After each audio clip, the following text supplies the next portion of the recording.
In this video, we'll be taking you through the tender notice, giving some background on when and how the notice is to be used, and what information needs to be included when publishing one.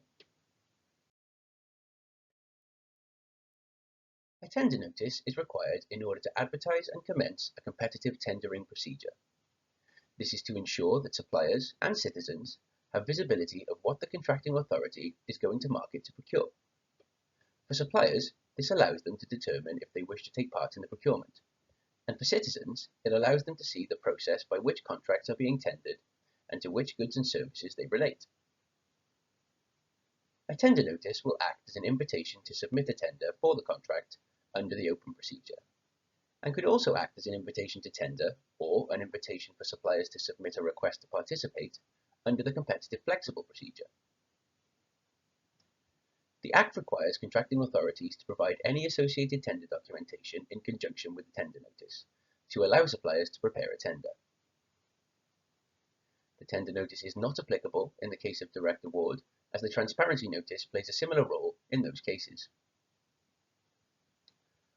Whilst the Act gives contracting authorities significant freedom to choose a procedure that will best deliver their requirement, they must set out the process to be followed at the outset.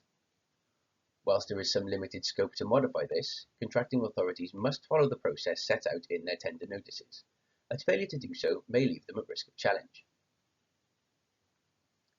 The notice requirements apply to frameworks in the same way that they apply to any procurement procedure,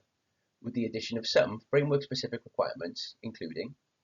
identification of all contracting authorities that may award contracts under the framework during its term, identification of the nature, scope, and overall maximum estimated value of the works, services, or goods that may be awarded under the framework, stipulation of whether the framework is an open framework or a closed framework, and clarification of whether contracting authorities intend to appoint a maximum number of suppliers to the framework, and if so, what this maximum number is. Tender notices are also required in respect of certain below-threshold contracts, where the contracting authority is making the opportunity publicly available. Separate guidance is available for below-threshold tender notices, and further information can also be found in the notice walkthrough video which accompanies that guidance.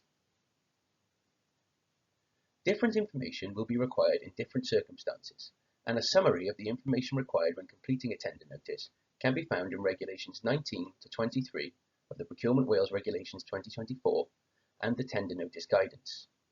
These regulations cover the information required to be included in a tender notice for the open procedure, competitive flexible procedure, as well as for frameworks, dynamic markets, and qualifying utilities dynamic markets.